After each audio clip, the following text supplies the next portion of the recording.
insights into how to navigate the intricate world of family-owned enterprises. So with regards to the one giving us a presentation today, Dr. Otin is an accomplished professional who holds an MBA and MSc with distinction in accounting and finance. He has over a decade of experience. He's the CEO of Ravens, I mentioned earlier, a leading family business consultancy in Ghana, and the editor of Family Business Africa magazine. Dr. Otin is dedicated to family business management and has strong academic background, having attended seminars in esteemed institutions such as Harvard Business School, MIT Sloan School of Management, and others. He is an active member of various international organizations, including the Family Firm Institute and the Academy of Management, with expertise in entrepreneurship, innovation, corporate finance, and wealth management. We are glad you are here, and we hope you take with you all that he has to share today. We ask that whilst the presentation is going on, if you have any questions or any contribution, you can just put them in the Q&A or the chat. And then at the end of the presentation, we'll draw his attention for him to address that. Thank you. Dr. Otin, you can proceed. Thank you, Felix. Can you hear me clearly? I can hear you perfectly. Yes, thank you very much. I'm also in another conference, so forgive me, you may be hearing some noise in the background, but I hope it wouldn't distract us. I hope not. Thank you very much also for the opportunity. Special thanks to Mr. Alex Norty and then the whole team of the Canada Chamber of Commerce, the Canada-Ghana Chamber of Commerce. Thank you very much for hosting me. I want to share my screen so that we don't use much of the time. I don't want to use the word waste, but to use much of the time. We want to go straight into our discussion. That's family business governance. But the issue is, it is a complex thing to do when we talk about family business governance.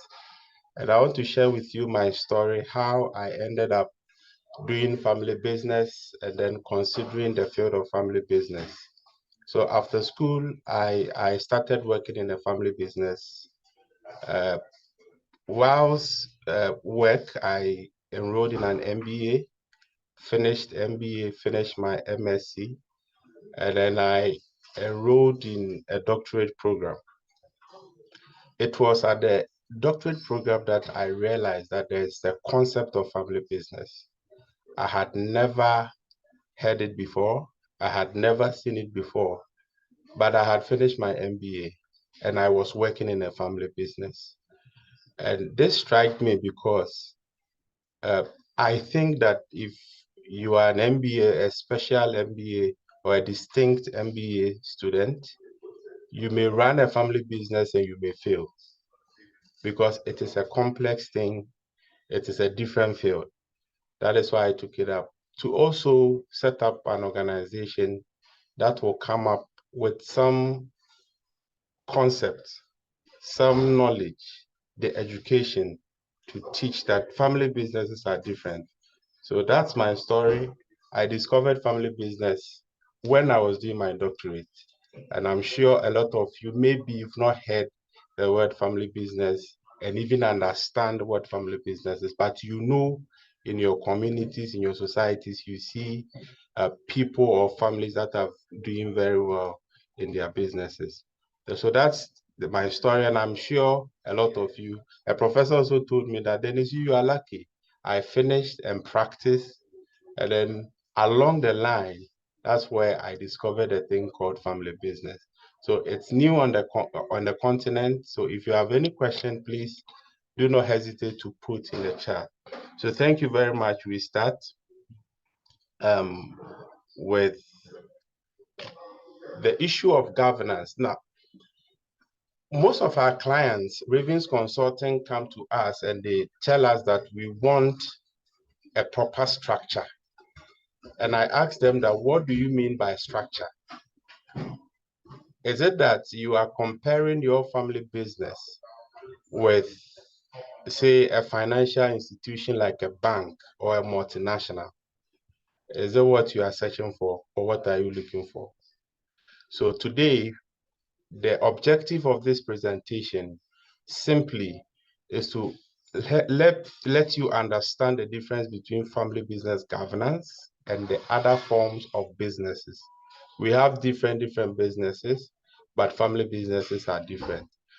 And also help you to accept that it's a complex field to play with, and then for you to know the differences. So this is the objective of this presentation. Now, when you look at the first page or the first presentation slide, you see this hotel, and this is Hoshi Ryokan, which was founded in 719 AD. That's Anno Domini, in the year of the Lord. And it has existed for 46 generations. It's a Japanese company. People in the field, we thought that this was the oldest family business in the world until it was discovered that there's another hotel or family business in Japan who is the oldest. But I brought this up because I want us to discuss something peculiar with this hotel, Hoshi Ryokan, by the Ryokan family or the Hoshi family. In a family, women are not allowed to be leaders, and it is peculiar to the Hoshi family. Women are not allowed to be leaders.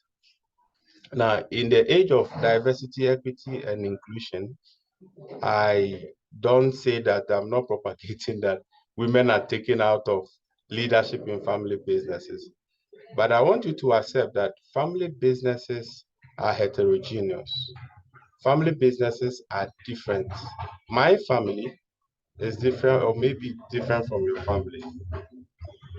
Now, I work with a client, and in that family, you can never marry outside the faith of the family. And it's a strong principle in the family. And I ask myself that, what if another person from another faith can help the family? But that is that family. And it is different from your family, is different from my family. So in the case of Hoshi Ryokan, that is the principle of their family business. Do you say that the family business's success is due to the fact that they have that principle? So it's left to you for you to think about. Now, let's talk about governance first, then we go to family business governance.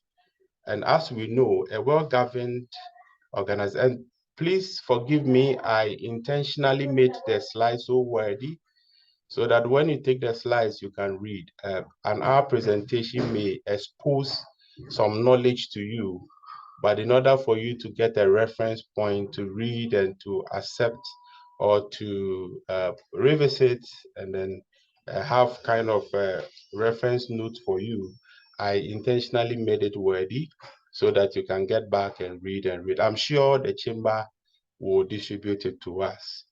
That's why it's wordy. So please forgive me when you see many words on the slide. So a well-governed organization is a prosperous or a successful organization. So generally, this is generally for all organizations, for non-profit organization, for SOEs, for any other form of organization. But I want to mention that organization's objective should underpin its organizational structure. So the structure of the organization should be determined by the objectives. And this is where ownership also comes in. It is very important for the owners to be competent enough to have the right objective for the organization.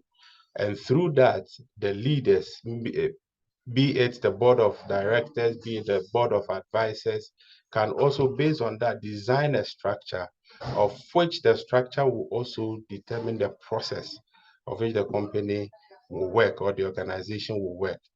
I also want to mention that in this age, organizations should depend on the customer pool kind of process. In governance, normally we know that it is from the push, so from the owners and then the directors and then the management pulling it down and then designing the process. But in this age, it will be expedient that the processes are determined or are pulled by the customers. So a customer pulled process is very important, just to mention. And then accountability of the leaders, especially the CEO, should also be very important, or you should also consider that. So I'm mentioning some issues or some tidbits about governance that we can all learn from. And then there's something called the CEO duality, which has become a thing that we are talking about in the space of organizational science and even family business governance. The CEO also being the chairman of the board. So who directs who controls who, and who is accountable to who. And all these issues have to be looked at. You have to look at it because there should be that proper legal, the financial, and the strategic control or frameworks that help the family business or the organization. So this is generally all organizations, you understand. When we talk about governance, it is also important that you look at the competence of the board, the competence of the people leading the organization. You should never downplay that. You don't bring out friends. Oh, I know this person maybe in church, or we play game together. No, you have to be intentional about bringing together competency in the board to lead the organization. In all this, I want to mention that in the age of artificial intelligence and then the exponential age of computing, the exponential age of information technology, it is important that looking at ethics, risk management, compliance, and administration by the board or the governance should also consider cybersecurity. We should consider bringing in the factor or building the IT capital or the IT competence of the organization. Very, very important.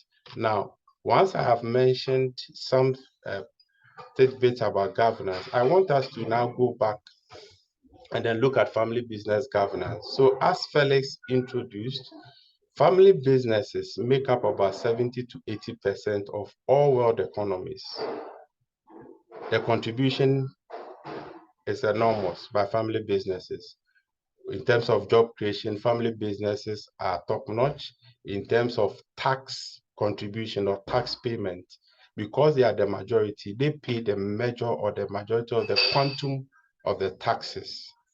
When it comes to the economic landscape, defining the economic landscape, it is family businesses. So it is very important for the nation's development for us to look at family business and its governance. Now, once I've mentioned family business, now understand that it is different. Corporate governance, family enterprise governance, very different. The difference comes in because the family business is like a Bermuda triangle. It's like a Bermuda. You are looking at emotions that play within money, within power, and then love.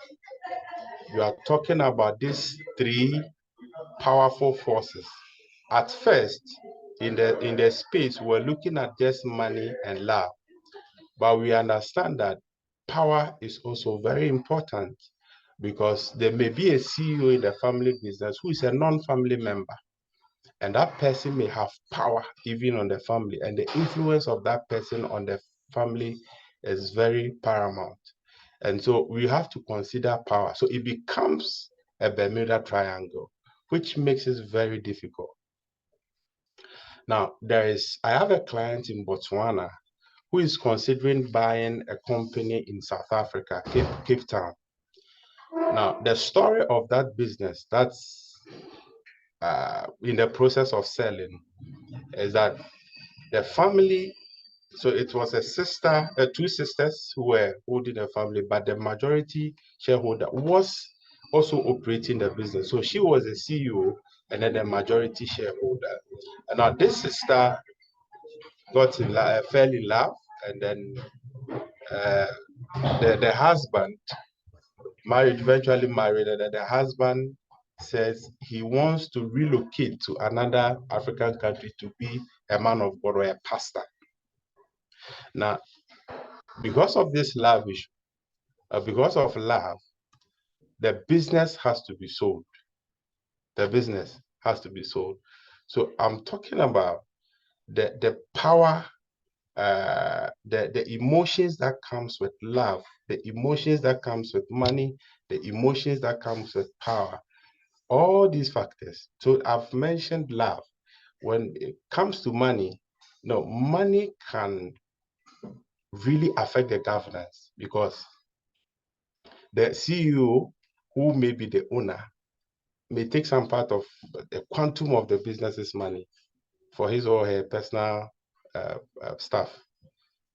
And when it happens like that, that may bring serious confusion, because there may be other owners who are not in the family business who may be concerned about it.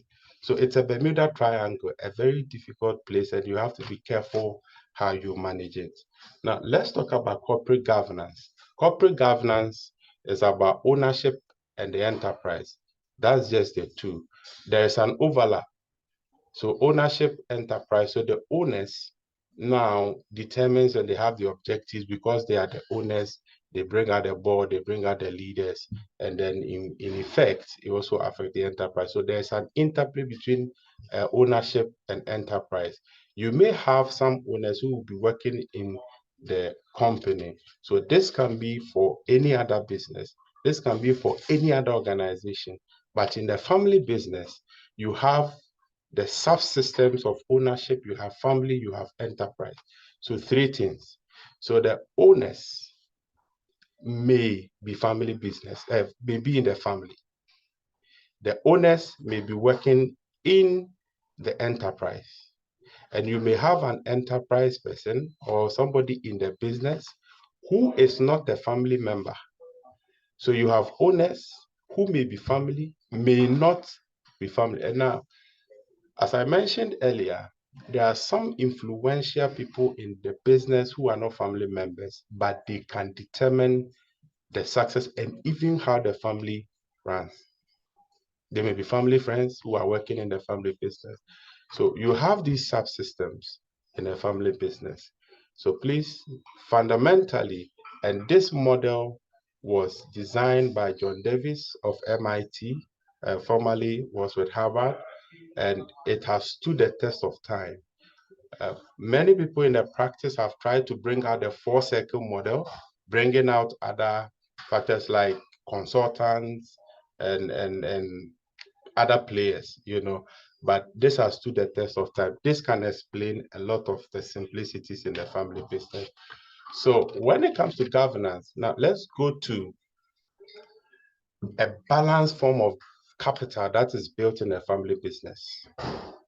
Now, family business should consider building more than the financial capital, or building more than the, let's say, real estate assets.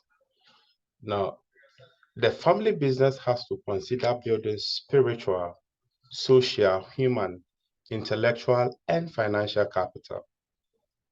And these come together to make the family business very formidable. When we are talking about spiritual capital, we are talking about the purpose of the family, understanding and then having proper values.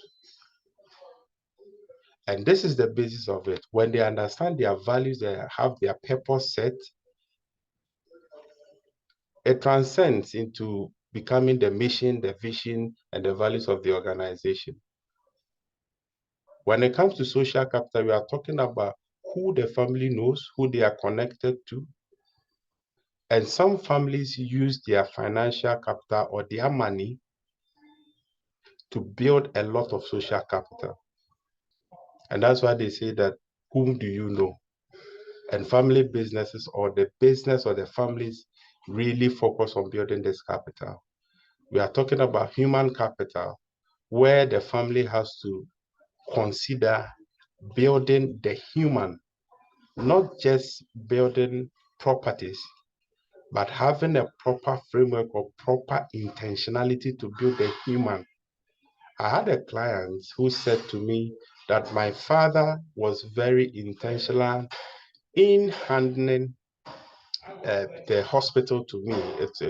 She's a doctor, and then she said that the father handed the hospital to her, but the father was intentional. The father is gone, he's passed, gone to be with the Lord, but she's running the hospital successfully. And that was what she said. My father told me after school, outside the country, I have to come back. And he was intentional. When I came, he was working with me, going to theater with me, doing this with me. And he was very intentional. So this is in a form to build a human capital. We are talking about intellectual capital. Families who really want to stand the test of time will build the intellect of the members. They will invest in their intellectual capital. As you understand, you can look at the diversities in it. Somebody can look at being a financial expert. Somebody can look at being a human resource, a people person. And we should mention here that you shouldn't also push it on the next generation. It's not just the next generation, all of the people involved in the family business, but you shouldn't push it on them. You have to allow individualism also, because we are different people in the family, and you cannot push everything that you think is right on me. And this may bring a repulsion. Finally, and as we all know, family businesses look at building the financial capital of their family business. So all these things combined, the family business governance looks at doing all these things. When you look at corporate governance, you are just looking at, and of late, there's this upsurge of ESG reports and all that, looking at the environment, the social, and the governance issues. But by research by Dennis Jaffe, it's been shown that family businesses have been doing it for a long time, because family businesses look at all these in their capital assets. They are looking at the spiritual, the social, the human, the intellectual, and the financial. When it comes together, you see that automatically they are complying with the environmental requirements. They are complying with social requirements, and they have a proper governance, because they have proper and built based on the spiritual capital. You see that they have the right purpose. You understand? And that has been the success of family businesses. So all these capital has to be built, and it has to be balanced. It's not just about money. It's about the people. It's about what they believe in. It's about what they do, how they treat fellow human beings. And that is the consideration for family business governance. That's why we are saying that family business governance is different from corporate governance. I saw on social media, and the picture says that it was a writing at the back of a taxi. He said, not everybody at the workplace is your friend. Work hard, get paid, go home. That's a corporate field. But in a family business, business may be happening on the dinner table. It may be a board discussion on the dinner table. And you cannot say that you are disassociating the business from all these things. So that is it. So, and it does not have to be rigid. When we talk about family business governance, you cannot be rigid about it. You cannot be rigid about it. You have to consider having a social part of it. So the two parts, you have the social practice, and then you have the technical component. What I mean is that, as I mentioned, in social practice, you can consider having a board meeting in a dinner table. One friend of mine told me that there's a business in Ghana, we wouldn't mention name, no matter who you are, whether the CEO, the CFO, and no matter the C that you are in a C-suite, when it is time for family dinner, you have to be there. And such occurrences have brought up interesting ideas and powerful ideas. Take holidays. Families goes on holidays, and in the holidays, they come up with interesting ideas. Sometimes a brilliant idea comes when they are on a holiday, and allow it. When you are doing social stuff, it can be a picnic, anything. It is allowed in a family business governance. You can also look at the technical side where you go and sit by the board table and have discussions. You understand? So you can look at all these things. So generally, family businesses want to build social emotional wealth, where at the end of everything, they have a good name. And when you mention the family's name, there's something attached to the name.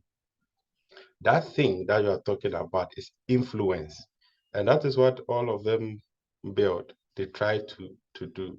You understand? So understand, you may be on a family business board and you don't have to be rigid after MBA or after your experience with a bank or any other organization. You may think that is how it is done. Please, it is different. Family business is different. You can do it in a couch. Family business can be run on the couch. So that is it. So the mindset about family business governance should be flexible. It shouldn't be rigid.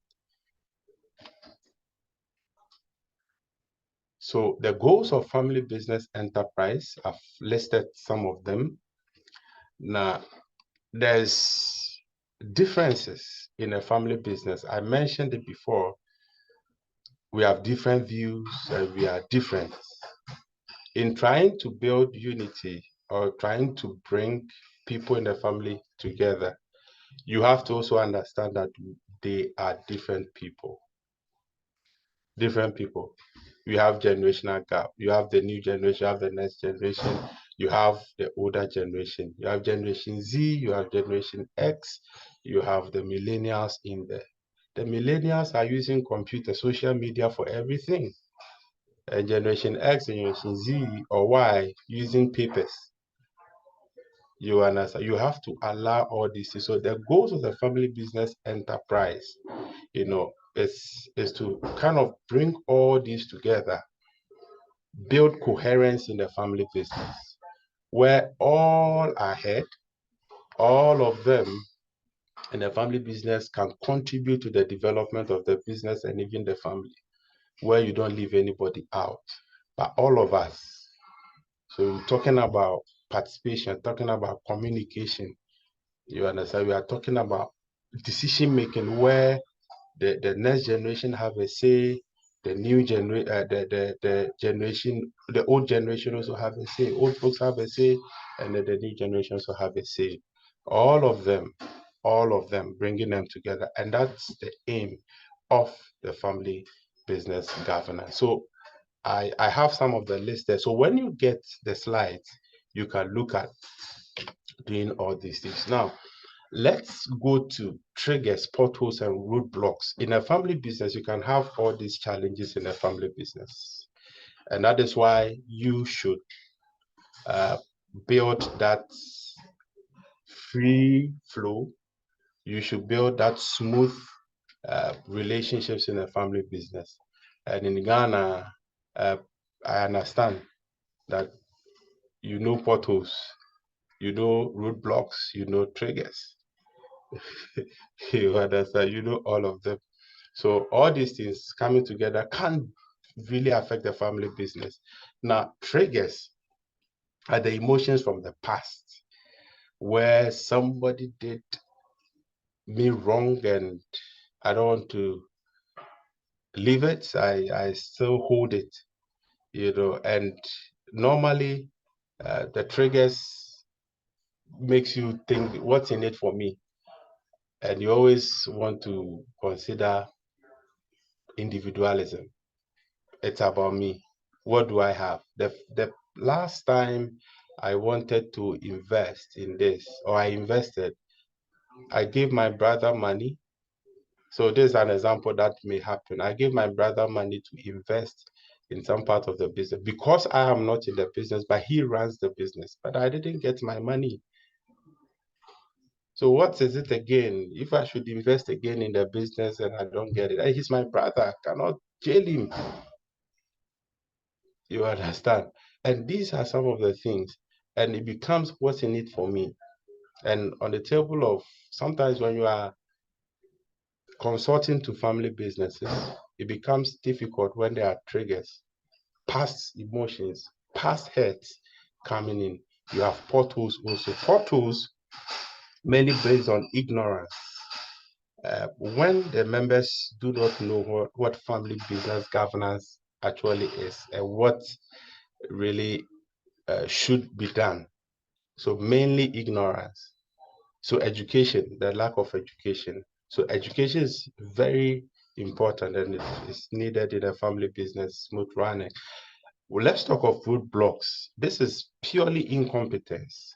So there may be a CEO, a brother CEO, a sister CEO who is not competent for the role, but he's there. You may be a non-family member. You know that the son of the founder is not capable to run the business, but he wants to run it. And the father also has appointed him to run the business. And it's a big roadblock in the family business. So you try to, despite all these challenges, the family business has to run because they contribute so much to development of nations and they have to get a special attention despite all the challenges. We are talking about building trust in the family business, where the governance that you are building or the governance as we are discussing, you have to look at building trust in the family business. A lack of trust results into poor performance or it brings poor results. Very important. It is paramount to build trust in family businesses. It is the base for everything. So the leaders have to be trusted. The CEO has to be trusted. And you have to look at it. In building trust, you have to also accept that you have to be vulnerable sometimes. Trust have to be there's that vulnerability with trust. So a father who is always a tough guy sometimes have to accept that no, I can't do it. When it is time to say I'm sorry, the father can say I'm sorry. The father shouldn't always be that strong-willed person. It's not just the men. Sometimes even the women sometimes act in quotes like men. And you have to accept in building trust, you have to express vulnerability. You have to say sorry. You have to build that atmosphere of trust. When there is no trust, there results conflicts. There's lack of commitment and accountability will be avoided because there's no trust in the family business. So the governance system in the family business, we are looking at building trust in the business where I can commit to it because I trust you. I trust my sister. I trust my brother. And even a non-family member could be trusted. So I mentioned some issues on this slide. So where you have passionate discussions, where you can also build trust where I will be heard, when I have the buy-in and the commitment. And it creates that atmosphere for me, to really bring in my all. There's nothing good than being accepted. So if I am accepted, I'll commit myself. So that is trust. Yeah. You have to build all these things. Now, very important, and this is the peak in the presentation. Normally, we look at governance as very formal. We look at it as very formal. We look at it as having a board We look at it as having a management board. We look at it as having committees. We look at it as having proper processes and practices in the business. It's very true. But the foundation of these formal governance processes that we know, and I'm a member of the Institute of Directors, so we have these trainings and we have these CPDs that we always do, and I understand the necessities of a formal governance process. But in a family business, there is something that we call the informal governance system. And I want us to take this slide. So this slide was developed by the Family Firm Institute. And in this pyramid, you see that the base and the foundation of it is shared values and goals.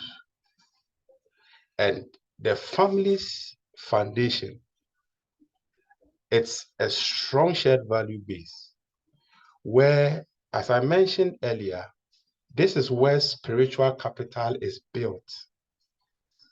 We have the understanding that we are clear in our purpose. We are clear in our goals.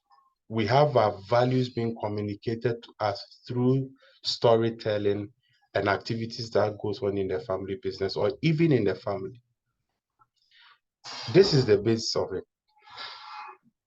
And when you ask consultants, they will tell you that what families consider, and business families or families for businesses, what they consider is that what is the value, what is the mission, what is the purpose of the family and even the business.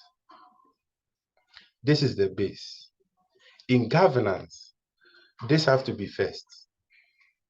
Now, when you look on the left, you talk about ownership competences, where the owners themselves are competent. And normally we leave this out because the owners have to be competent because they come out with the objectives for the organization.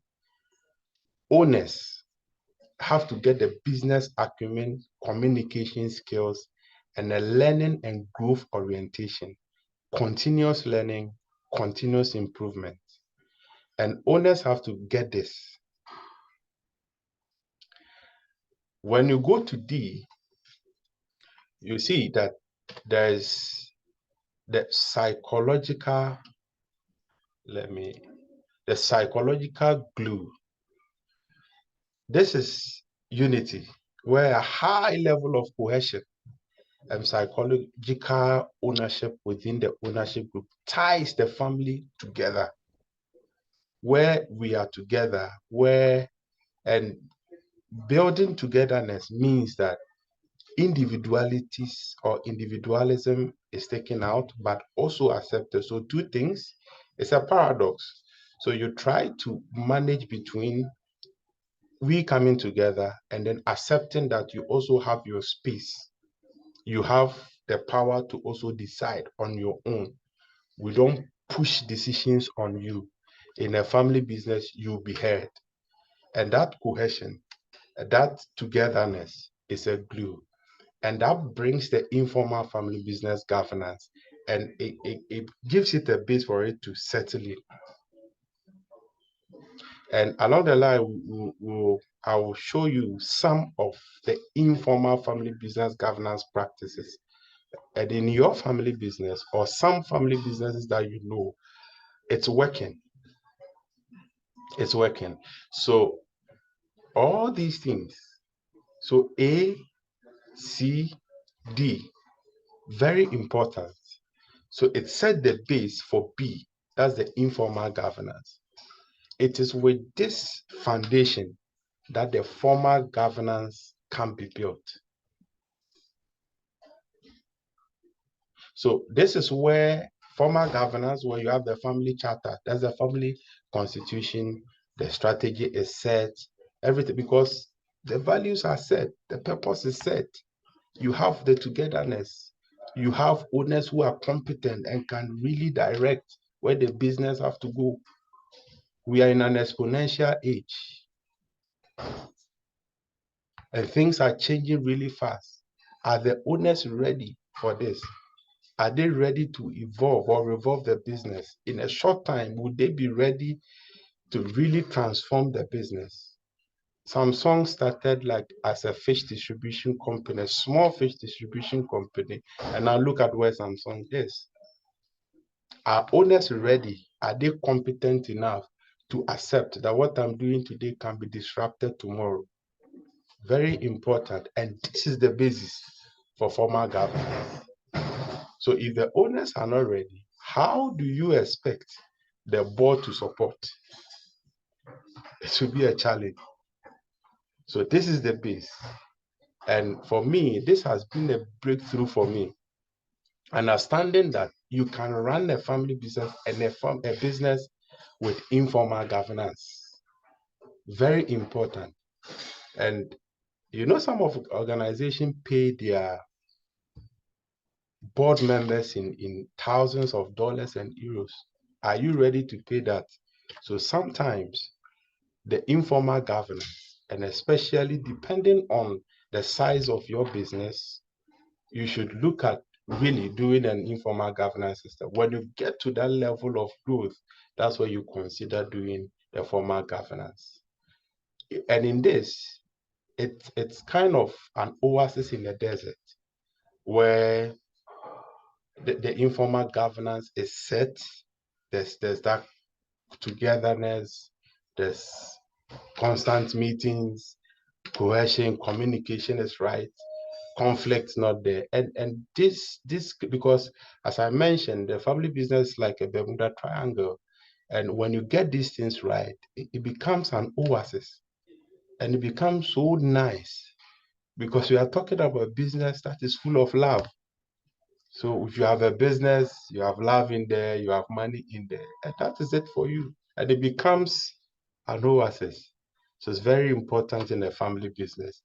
So I'm not going to, so forgive me as I said, the slides, some of the slides are too wordy, but just for you to refer to them anytime you want to come back. So some informal governance practices include family gatherings. It can be you going to coming together. You know, there are some families who have that practice of meeting every month, sitting by the dinner table, and it's an informal governance. Very nice. You have the family newsletter, the family social media group, and then living the values, and then storytelling. Storytelling is very important to communicate the values of the business, the values of the family, the values of even the owners to all members. Very important. And virtual meetings. And moving to a more formal governance structure. This is where, and as I mentioned earlier, the stage of growth of the business will also call for the type of governance that you need. So startups, normally, when you start with a formal, are you ready? Because you need that competence. And in order for you to get a competent board, you have to pay. It's an expensive thing to do.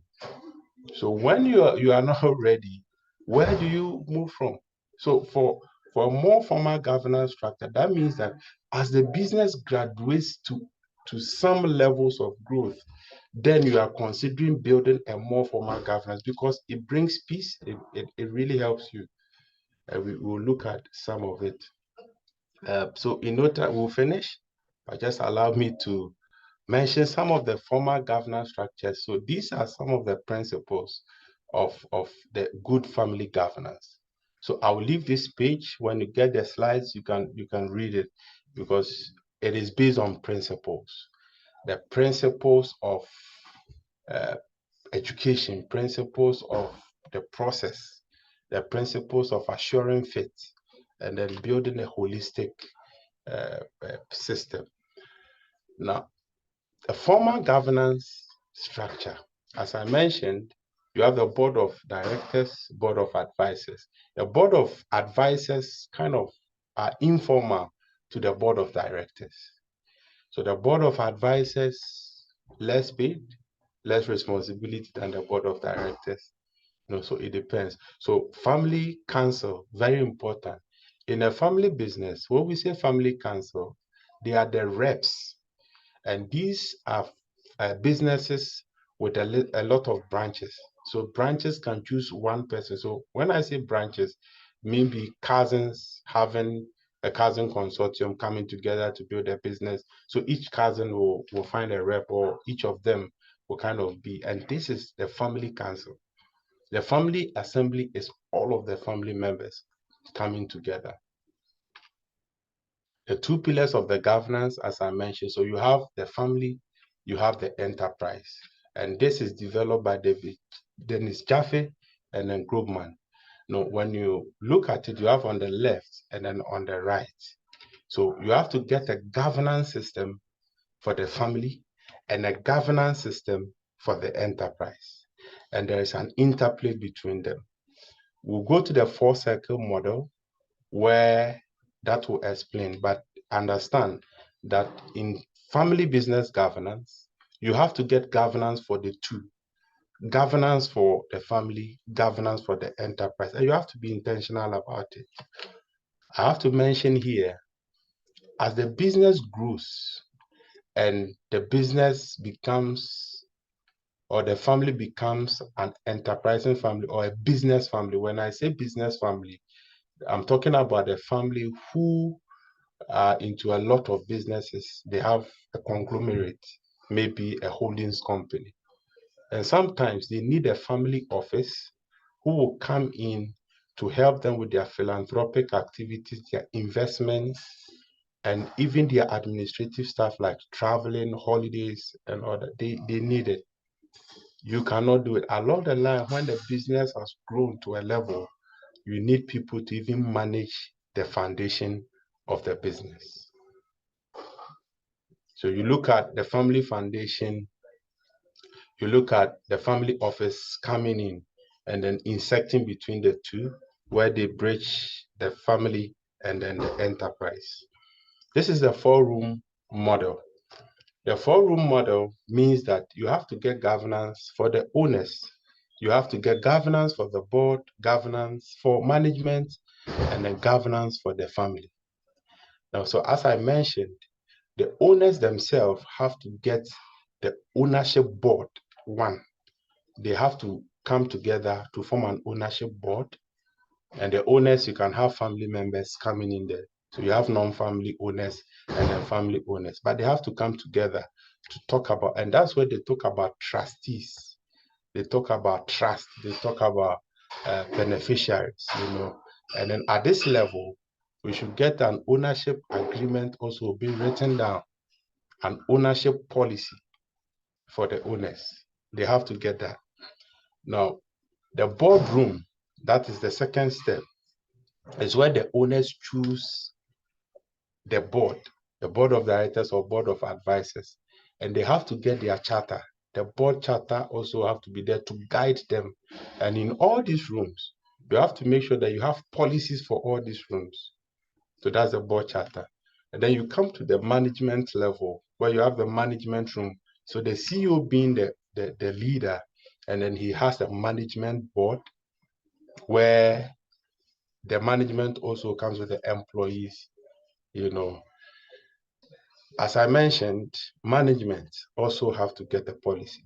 And then the family room where spouses, the next gen descendants are all coming in, So this is the four-cycle model. You can look at it, you can refer to it.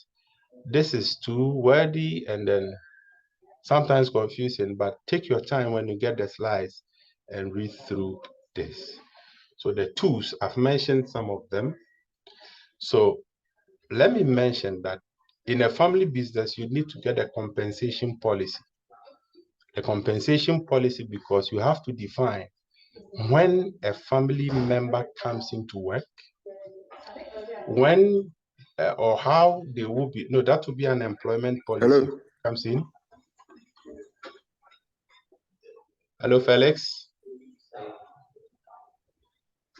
Felix, so wrapping up. So the family compensation policy how much is being paid, because the family needs that policy, else somebody will step beyond the boundaries. Shareholder agreement policy, I mentioned that one too. You need a family constitution to guide the family. You understand? So all these things, very important. Employment policy, compensation policy, the family constitution, for all people to know that it is not about you, it is about us. You have to build a we focus, not a you focus. So let's talk about purpose and values. And this is what consultants are saying. They are saying that family businesses are concerned with building purpose and values. So it is very important, please. When it comes to family businesses, it's about the purpose, the values. All the things I've mentioned, the family charter, family meetings, conflict resolutions, and then the power of a board of directors or forming board of directors. The basis is that having a clear purpose and values. The last thing I'm going to present is that the family business is a paradox. You are going to manage between continuity and change, collective decision versus individual action. I mentioned that. And then you are talking about centralization versus decentralization. We are talking about inward looking versus openness, risk avoidance, risk taking, professionalization versus emotions. And in all this, you have to build a board for the family, and that board has to be durable and at the same time dynamic.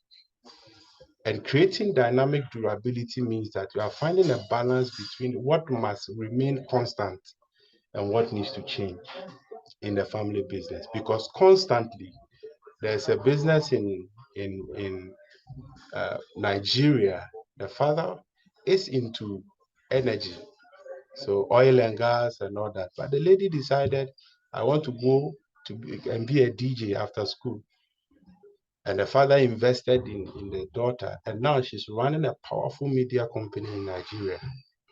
It happens. So we are talking about dynamic durability, accepting change whilst maintaining, because values have to be constant, though you review them.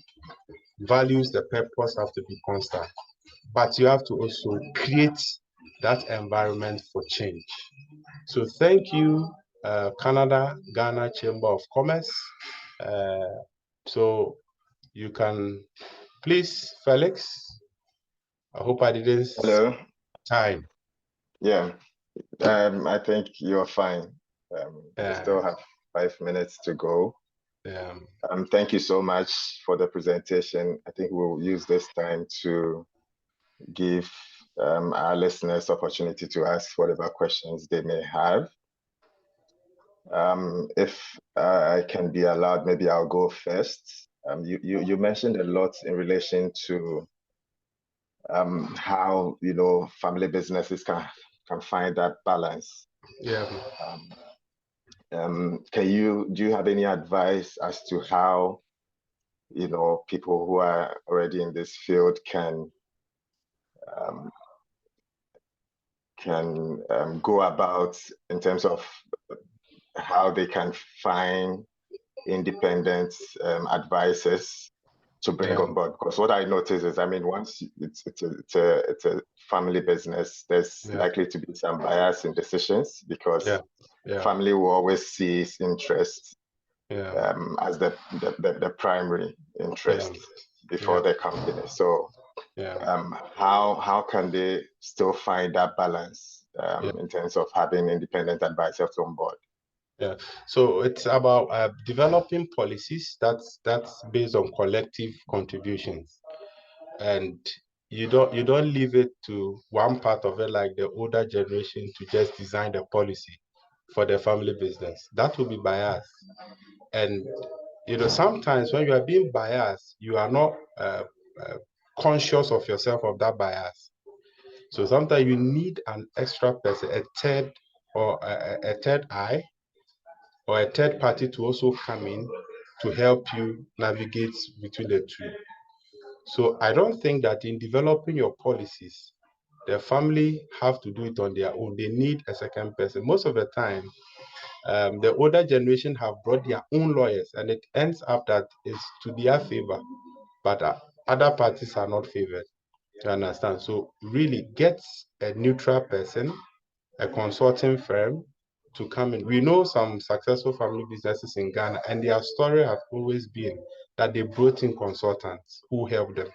So you need consultants to come in to really let you know that we have to create balance between the two, because you have known from since time immemorial the process that you do, and you may be biased in everything that you have done. Everything you have done may be wrong and may not be right for the future. So you need somebody to come in with different perspectives to help you. I hope I'm able to give a good answer. Sure, thank you. There's a question here. What do you think is from Nathan Sampson? What do you think is the best first step that families should take when trying to build the right structures that are unique to their family? You have to get the purpose right. So as I mentioned earlier, this slide, let me go back. This slide. So this is, so your question is answered by this slide. So get it first, the value, the purpose of the business. So yourself, so it starts with the leaders of the family business. Get your purpose right.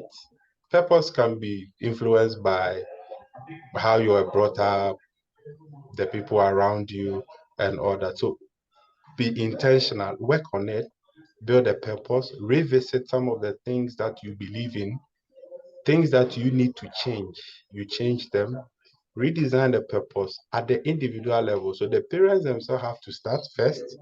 So when they have started and built it, now they can get the commitment of other people to also come. Because if there's no purpose, misuse is inevitable. So you have to get it right from the onset. That's the start point for family business governance. So people say that Okay, bring thank in you, board of Dennis. directors. I was on the panel at a conference, and this question was asked about where to start.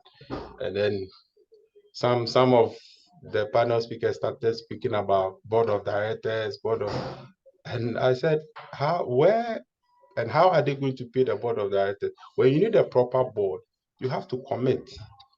And sometimes you may not be that equipped to bring on that level of board. So get the purpose right from the beginning, and then you start to build the independent or the informal family governance. Thank you. Okay, thank you. There's also a question from Emmanuel Ochri. He's asking, explain further on succession planning is roadblock. So succession planning behoves on intentionality. Now, and it takes time. We talk about succession planning, but I don't know if you've seen the Marriott story.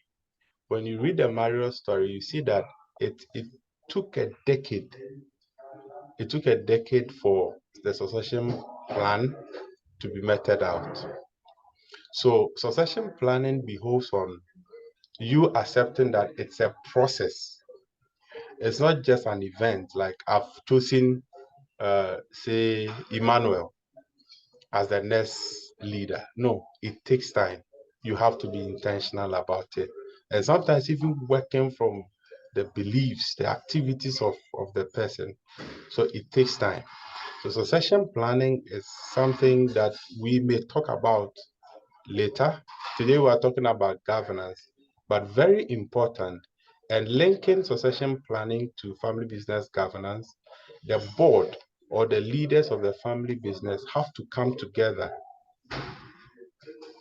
and then be very active, because succession planning is part of the responsibilities of the board, the leaders, and they have to be intentional about it. They have to get a process. They have to, even in their charter, as I mentioned, in the governance or the board charter, they have to make room for succession planning and bring it in how they are going to define the next CEO, the next leader.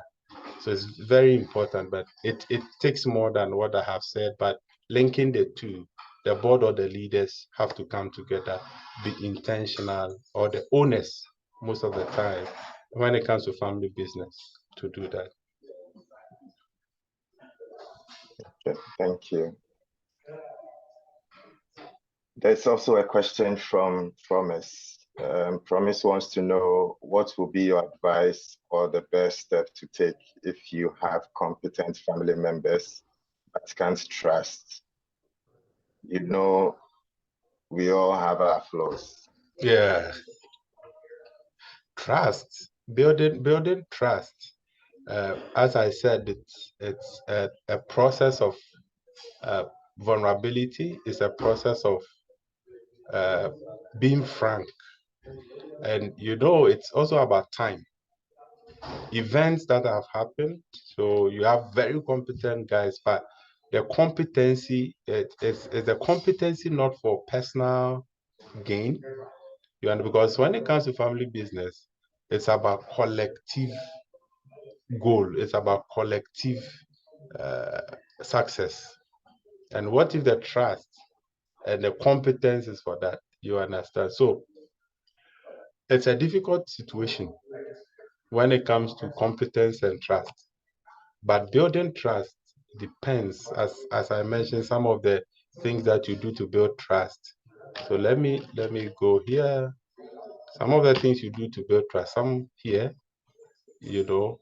where you are vulnerable, you have to be open, honest. And if that's not in the family, it becomes very difficult.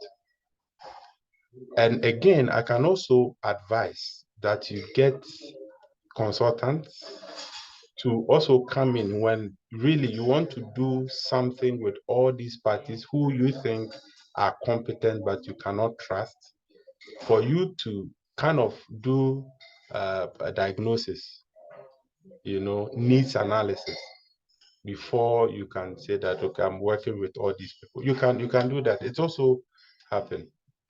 But some of the things that I can mention today is that you need to be open, the honest.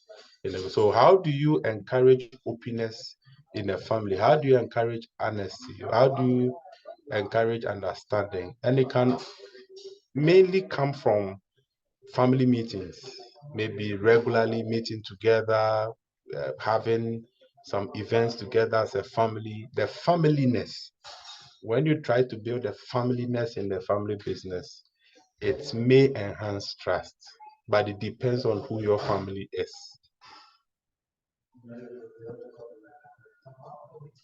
Okay, thank you. If there are any more questions, you can just unmute and ask your question, or you can just put them in the chat box. But if there are no more questions, you can still send your feedbacks to, I think if you can show us your last slide where people can contact you. Yeah, so let's connect on LinkedIn. Okay. So let's connect on LinkedIn. This links you to the LinkedIn. Let's connect on LinkedIn. Let's keep family business discussions going. You can bring your questions. We have Ravens Consulting have a lot of partners who will help you in any aspect of your family business, any aspect. So let's keep the conversation going. Okay, thank you so much once again. I'll just take this opportunity to acknowledge our council members who are with us today. We have Mr. Alex Norte, the president of the Ghana Chamber of Commerce, Ghana Canada Chamber of Commerce. We have with us the vice, Linda Vasnani. We have our ex-officio, Salaka Moni. We are grateful for your presence here. We thank all our chamber members who were able to make it today. We thank the people who joined us by virtue of the links that were shared. We are grateful. We thank you for your time. We try to be as snappy as possible because we know everybody is busy, and we do not take this time that you've dedicated to this event lightly. We wish you the best going forward in your businesses, and we hope that when we call on you again, I mean, you will have more to add to what you've already given us. Thank you so much. Would there be any announcements? If not, I think we are done for today. Thank you.